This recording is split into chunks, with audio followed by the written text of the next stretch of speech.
Mandus Buckle here at Maximum Muscle Report. We're at the 2018 North Americans, and look at who we ran into. Guys, if you've never been out here, Pittsburgh is the center of the bodybuilding world. This is where everything happens. This is where the heads that be are. If you are a top Olympian, you will be making your way to Pittsburgh to visit. Sure enough, going down the line, George the King Brown. Big waves, Brandon Hendrickson. Jesus, this man is making me feel small. Ray. And new rookie. First time at the O, Big Khali Quartey. All right, fellas, so let's get right down to it. We're sitting with 3 of the top 5 Olympians right here, right now, and the rookie. Guys, this is probably the most anticipated Olympia that there's ever been. This is going to be more historic than the first ever, because we're coming to a time where it looks like the reign of a champion is about over. This is no disrespect to the current champ, but he had a severe injury, and the top 5 is way too good. If any one of you had a severe injury, you would automatically be bumped down to the 5th spot, as most experts would say. Let's start with you, Ray. You're the guy who has been newest on the scene as far as coming up to the top now. Obviously, we know you're confident. You've got a bunch of wins in the last few years. What kind of package, though, are you presenting here in 2 weeks in Vegas? Package, undeniable package. You know, last year I got all the feedback from Olympia and the judges, and we made all those improvements. Last year I lacked a little bit of size with the top 3, but this year I definitely fit in with those guys and everyone else. So be ready, man. Now, Ray, you definitely bring a different physique, though. You're the mass monster of the group. Now, that being said, you've added some more size, so you're going to continue to be the mass monster. Are you afraid, though, that they might outshape you now? The sleekness, the conditioning, the posing. What are you going to do to be able to maintain that balance and symmetry while still being a mass monster? Well, it's easy because I'm naturally a skinny guy. Dude, I was like 145 pounds when I graduated high school. Yeah, but you ate yourself. Literally. So, like, and it actually took this season to get used to this body because, like, Columbia, I'm glad I did Columbia because that was, like, the first show of the year, you know, before the Arnold, and since the Olympia, and I put on the size. And I used to tell George, like, yo, this shit is hard, like, you know, getting used to it. But we found I got used to it just from doing the shows. But as far as, like, the symmetry and stuff, I'm always have that. I'll always have the symmetry. Talking about the best in the world, guys, the top 5, there is no room for error. Yeah. You slip up, you're going to drop 2, 3, 4 spots. Yeah. Now, let's kick it over here to King George. George, the word has been, and the placings have seemed as you are slipping slightly. And that is actually what has happened the last few years. Your placings have dropped from where they were years prior. I saw you yesterday. And that must have gotten under your skin because the George Brown I saw yesterday, whoo, fellas, he got something coming for you guys. I'm going to tell you that. George, what happened that brought King George back to the center? Well, Mandus, seriously though, Mandus kind of helped me out. You know, I would say, you know, I made an assessment, talked to Ray, you know, Dre, close people, and I just had to go back to what made me a champion in the first place. I went back to my old coach, went back to my training methods, and added in more carbs. Tried to keep the fat off in the off season, and, you know, had a game plan for the entire year this year. And so, you know, for the placings, they were cool, but my whole thing this year was for Olympia, to be ready for Olympia. If you look in the past, you know, I've had success in the beginning of the season, and then when Olympia comes, I'm not in the top 5. Right. You know, so I just took a different approach, and I really wanted to make sure, you know, if you could hear me in a couple of things that I said this year, I said, you know, it's a season. You got a preseason, you know, you warm up during the season, and in playoff time, you know, you should be cooking, and I feel like, you know, I'm in a good spot. So, George, I saw you yesterday. You're cooking. You're cooking. I think there's one thing that I definitively can say. I have no qualms assessing each one of you the way you appear at that time. Yeah. But that being said, each one of you have such great genetics and work ethic, and all of you guys are so hungry to be the best that your bodies change so fast. So someone might see you today, and in 5 days from now, it's a whole new physique. Brandon, been knocking on the door, 5th place, 4th place, 3rd place. Recently, there's been a rivalry that started. I've gone on record to say, and this is no disrespect to the rest of the guys on the panel, my prediction is right now there are 2 favorites to finish 1 and 2. Doesn't mean that that's what's going to happen. But right now, there is a definitive rivalry in the men's physique division, and that's with you and Andre Ferguson. You guys are both very focused on each other, whether you guys will admit it or not. There's no doubt. What is it that you've been doing that makes you feel like this is your year to finally take the title? Well, for me, I never rushed anything. Like you said, I've been consistent the past few years, going from 5th place to 4th place to 3rd place. Every year I've moved up a spot. I've never been a rush into it. I never really rushed anything. It's always about timing with me. And my work ethic shows itself. You know, I always put in the work, and I make sure I'm consistent with everything I do. With that being said, what I did this year was I made sure I didn't go out too much of my, I didn't get too much fat in my off season. I stayed fairly lean in the off season. Once the season started, I started training a lot more with my coach, Mandis Buckle. Instead of training once a week that we used to do, now we're training 2-3 times a week. I'm doing a lot more self-care maintenance, chiro, physical therapy, massage therapy, anything I can do to prevent from getting injured, keeping myself healthy. So that's really the main changes I've been making the past few months. And so we're going to show it in 2 weeks. So it sounds to me, though, that not only are you preparing for today, but you've made some sort of a conscious mental shift to look at longevity. Right. Because you're talking about self-care, it sounds like you're talking about things that want to make an athlete last for a long, long period of time. Mm-hmm. So are you saying you've got to focus not only on today, but you also have a big picture focus on the rest of your career? Exactly. So there's no ceiling for me. You know, I started in men's physique, but I know my potential I can reach as far as 212, maybe even open bodybuilding in the next 10, 15 years. So that's why the self-care and the chiro, seeing the massage therapist every week is what helps me keep the physique and help my with longevity. So I got another 10, 15 years with me, you know. You got it. Now, Big Khali, you're the guy who I guess is a little out of place of sorts, you know. I'm headhunting. But you're here. Yeah, I'm headhunting. You're here. You know, you're the epitome. What you got on my cheeseburger, homie? Big man, you're the epitome of work ethic. You know, you're a grinder. You do not quite have the genetic stature that the other 3 gentlemen here have. But what you have done is you have day in and day out, week in and week out, month in and month out now for the last several years, kept working on your craft. And all of a sudden you found yourself every single show you did this year. And I want to say you competed 6, 7 times, something like that. You were in first call-outs. Every single show, which shows your consistency. What do you attribute that to? Like you said, consistency, man.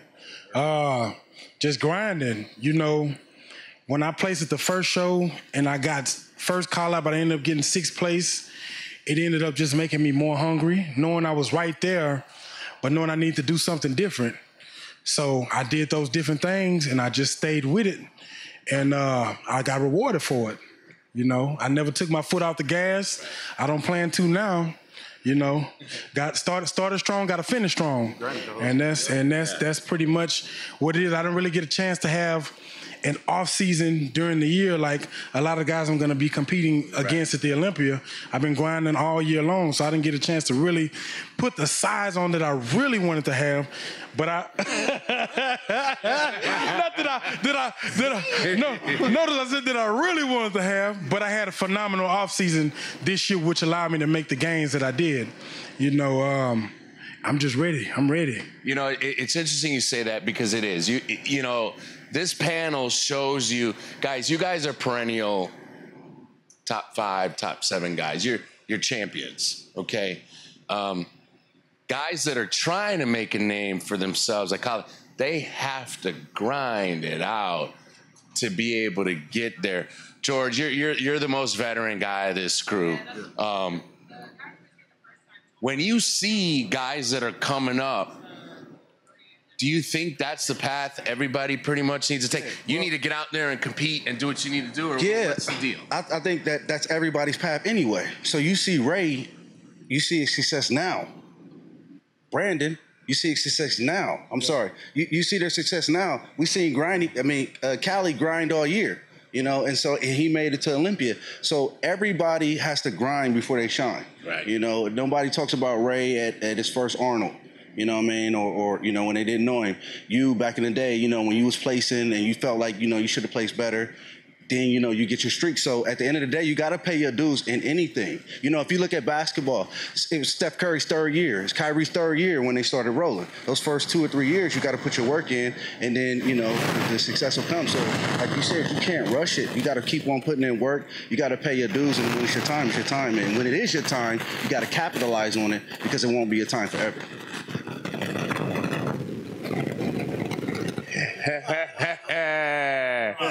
Now, Ray, it appears that you are the guy who has put the big man on the map for men's physique. You are now the poster child for, like Big Khali likes to say, hey, the avatars are in the house. But you are the head avatar, so to speak, right now. There's no doubt. There's probably going to be a rush of guys now. There was another young guy who's a bigger competitor, obviously not as big as his rookie year. But it looks like we're starting seeing a bit of a trend, meaning you have the trendsetter. What do you got to say about the big guys that are going to be coming up? Because it's easy to screw up your physique just trying to put size. Oh, it's definitely easy to screw it up. Like you said, you gotta stay within the division. The standard, which is me. It's like, no. You are, though. Hey, the fact is the fact. Hey, no, but people, like, so I like the way the division is. We all can agree. We all like the division with the ability to have the size. I mean, think about it. Back in the day, how men's physique was, like what they say guys take a diuretic on the weekend and they show up. Mm-hmm. Those days are over. Right. We're killing it. You know what I mean? So, like, with the acceptance of the size, think about it. Me, I have to be big. If I don't be big, I got no chance. Right. No chance. I'll look stringy, just out of place, and there's nowhere to compete. So, I mean, I appreciate it. I love it. So as long as, you know, we keep pushing the way the momentum of the division's going and they're accepting it and other guys are coming up with the size, that's cool with me. I love it. It's a challenge. The trendsetter. Brandon, you know, there's only 2 people in the men's physique division that have now been in a top 5 at the Olympia for the last 3 years. And if things fall into place like we all predict they will, the majority of you here will again be in the top 5, barring something catastrophic happening. You will be one of the only people in the top 5 at 4 Olympias in a row. Now, that being said, there's been a lot of talk and a lot of scuttlebutt around about, is Brandon going to switch divisions? But look at Brandon's legs lately. Holy cow, this guy might eventually be a classic guy. When is that going to happen? What's the game plan? What's going to happen? Nothing's broken right now in men's physique. You know, like I said, I got 5th place in 2015 at Olympia, my debut at Olympia. Next year, I got 4th place. Next year, I got 3rd place last year. I've been consistent every single year when it comes to Olympia. With that being said, nothing's broken, so there's really nothing to fix right now. My goal is to win the Olympia this year. If I do happen to win, I'm probably going to end up staying in men's physique to compete again for another Olympia title next year. But depending on that, it will really kind of show what I'll be doing for the next year, the next season. Is it safe to say that it is definitive that you will eventually make the move to classic physique? It's just a matter of when? Yeah, it's just a matter of when. Right. Like, if I didn't get 3rd place, 4th place, 5th place, you know, then it'd be a different story. But right now I've been consistent, progressively moving up every single year. So there's really no need for me to change. Now, some guys have tried this in the past. We've seen guys move, and it doesn't work. As a matter of fact, the success for most guys are coming from bodybuilding, coming down. And I've heard guys say, well, I'm just going to take a year off and grow legs. Guys, legs don't grow in a year. So has this been an ongoing, this hasn't been a plan for last year? You've been working on this for a while? I've been working on my legs seriously for about 2 years now, training with you. But like I said, there's nothing broken right now, so there's really no need to change it. But yeah, classic physique is definitely in the future, for sure. Big Khali. Yo. Okay. So for all the other guys out there, now that the system is different, it is a point system. So guys are going to have to earn their stripes. Earn your keep. You just earned your stripes. You did. Again, you grinded this thing out all year. You should be tired. You should hardly be standing here right now. We don't get tired. We don't get tired. What is that? What's your advice, though, to the other guys that are looking at 2019, 2020, 2021 now? Because this is the new path. This is what it is now. And you really just got to stay hungry and come in with a game plan. You know, don't come in thinking you're going to do 1 or 2 shows and make it to the Olympia. Because even if you get a 1st place win at a regular show, that's not a top tier show, that's not enough. You know, if you get 2, that may not be enough depending on how many points guys actually got. So, you know, you probably got to do about 4 shows. Being realistic and placing all 4 of them, you know, and probably got to do a couple top tier shows. You know, you really can't be scared. You just got to get out there. And when you got that ball rolling, you just got to keep on rolling with it. You know, roll with the momentum. You can't get off the gas, man, or you don't get left behind, pretty much. Guys, you know, it's interesting he's talking about tiers. Let's be honest. It's an unfortunate situation. It is now a point system. How many guys in your division still have no idea what the points are for tiers? They don't even know what shows are what tiers. I think the guys don't even understand the point system, period. Because I didn't understand it, and I went, I can break it down for you. Well, I mean, yeah, you maybe need to, because some people clearly had enough points this year and didn't. I don't think that they knew exactly, you know, how the system works. You know, I knew that I had, you know, 13 points. And I looked at the rest of the year, and I just rolled the dice saying, you know, the field is kind of open, and I feel like the points are going to fizzle out, you know, and kind of, you know, be spread around, you know. So if you understand the point system, you should know when you have enough points, and then maybe you can get yourself some rest instead of maybe taxing yourself and keep doing show after show, because it's not like it used to be. Right. You know, as long as you're in, I don't care if you're in the 20th spot or the 1st spot, you're in. You know, so you're in, right? I'm in. Okay. In there like swimwear. Yeah. Now you're a perfect example of someone who knew what the point system was, and you had to go and do that last show. Well, at least somebody in your camp told you what you needed to do and knew the point system. Man, and not only did you have to do the last show, but you want to talk about pressure. He had to do Tampa, and he had to place in the top 5 at the biggest show in the history of the IFBB. That's doubling down on yourself. That's doubling down on yourself, and you handled your business. Guys don't know what the tiers are. Guys don't know what the point systems are. Guys, you got to do your homework. You know, you can't just go and lift weights and not have a game plan and come out here. Now, Ray,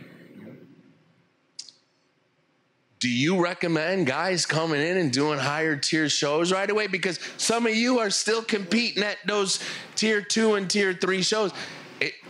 That's a tough way to make a living. It is if you're not up to it, if you're not up for the challenge. Like, I came in, I seen what shows B was doing, George, Andre, everyone. And it was the Arnold, Pittsburgh, New York, Tampa, and Olympia. So those are the only shows I focused on. I would suggest guys coming in, like he said, and like everyone else said, you got to have a strategy. So the top tier shows are where you're going to get the points. So even if you don't get the points, you're still going up against guys that you at least can get a look by the judges. Like, yo, he stood next to George, Brandon, me. And even if you don't do good at the top tier shows, it might transfer over to the next show.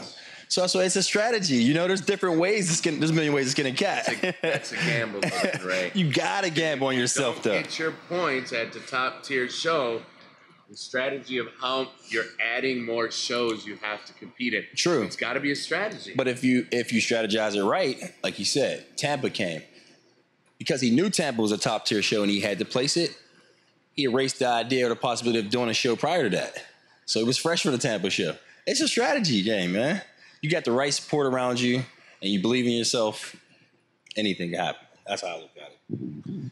The main thing about a top tier show is you got to have belief in yourself. You got to believe. But you can't just go in there with belief ain't going to win you a show. You can't go in there knowing you soft, you know that your conditioning isn't there, and think you're going to place at the show. You got to be ready, man, because you got hard hitters like this stepping the shows, and every show they touch the stage on, they're going to be ready.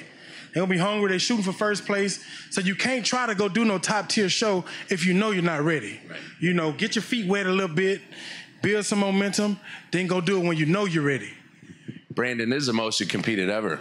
You competed in more shows this year than you did in the previous 2 years together. Why was that? So this year I'm doing 8 shows. Really, it's just for my brand and for my career as far as longevity in my career. Just trying to spread my name around the world, going international. So like I'm doing the Olympia the week after. I'm doing Korea. I'm doing the Tokyo Pro in November and China Pro in December. So I'm just really trying to take it worldwide and spread my name, spread the brand, spread health and fitness around the world. So that's the main goal for me. So you are now not only a pro's pro, but you are doing the business of bodybuilding. I'm trying to be the greatest ambassador for the IFBB there is. That's a businessman now. You are no longer just an athlete. You have graduated into being an athlete who is now a businessman. Congratulations. Now, we talk about businessmen who are athletes. Ray, you recently got picked up, sponsored by a company. Why don't you tell us a little bit about what that's like and how that's changed things for you? Yeah, so picked up a few sponsors. American Made Nutrition, a supplement company here in Pittsburgh. They're huge. They're a huge wholesaling company and private labeling company. So they started American Made Nutrition a couple years ago. And, you know, they never really had, I guess, the reason to push it, like the actual brand itself, the brand awareness. You know, fast forward a couple years, me in the position I'm in, makes sense. Local guy. That changed things for you? That changed things for me. Competing, I don't know about competing wise, but just in a business sense with my website, my online coaching, my content material, like those guys are doing great things for me, man. Like wondrous things. And just you know, the doors of opportunities for, like you said, the business, it's just opening, you know? George, we know you started to have your hands in a lot of pies. You know, we talk about business. You got one of your sponsors on. You always have one of your sponsors on. You're doing a lot of work now for us, Maximum Muscle Report. We thank you. George, is that something, though, that you were thinking about over the last couple years, or did opportunities come knocking and you said, whoa, I'm grabbing this? No, I think opportunities definitely didn't come knocking. I think a lot of people think that when you do good on stage, they just gonna come to you. Right, that doesn't happen. happen. And that doesn't happen. So Reality check. I came to NPC shows. You know, I shook hands. I mingled with people, and you know, I established relationships. And I asked, hey, you know, I love your brand. You know, I love what you guys got going on. You know, I love to be a part of the team or whatever. And if I had to get in, you know, washing dishes, then that's where I got in, and I built it from that. You know, and it was just one thing led to another, and then I just started doing it in different areas and started to think about, you know, things after the stage. What can I do? You know, after the stage to still be involved in the sport, right, and, you know, still make an impact, still help people out. And, you know, hooked up with you, Maximum Muscle Report. And, you know, it was one of the best decisions and opportunities that I had. And that's just it. You know, you got to, after you have success on the stage, because that's everybody's goal, then what are you going to do to like monetize it? Because this is a business at the end of the day. It's $1 billion industry. You know, if you don't understand that and you're just up chasing trophies, then, you know, you'll be a guy with 8 Olympia titles and still working, you know, and I don't want to be that guy. I'd rather work smart. You know, there's working hard and there's working smart, and I'm a guy that works smart. Now, let's have some fun. You ready? This is how we're going to end it. Ray, what's the top 5 this year at the Olympia? 1 through 5. 1 through 5. Me.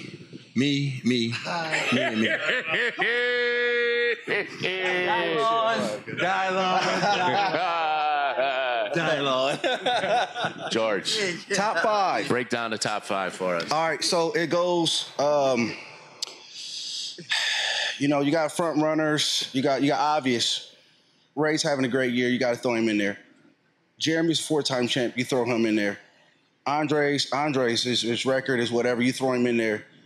It's a toss-up after that. It just depends on how it goes. You know, Brandon's in the mix. Logan, Brian Terry, Jeremy Potvin. Give me 5. Who's winning this year's Olympia? Well, I'm not going to say anybody but myself. Who's finishing second? Somebody after me.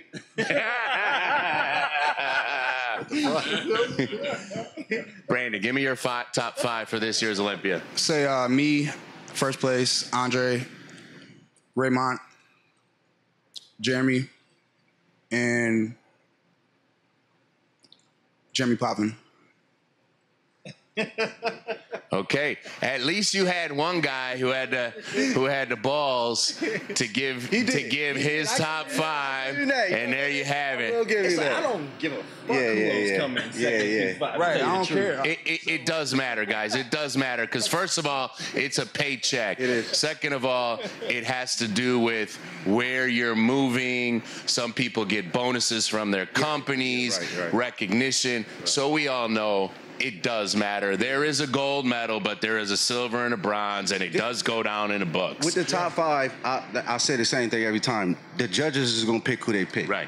So a prediction is just that. You got the internet. That's right. That's you it. got all That's of this, it. you know. That's all. I'm really not into it. I mean, like I said, I don't really know. I have a 3, right, and then after that, it is a toss-up. I honestly think the gap in the top 5 has like closed. Like it's so close, closer than it's ever been. Think about it. Despite Jeremy's injury, the gap from him being better than everybody isn't it as it once was. Right. Like correct. That's what very close. It's very close because we don't know what Ryan's been doing. Right. Jeremy, like the internet's the internet. Right.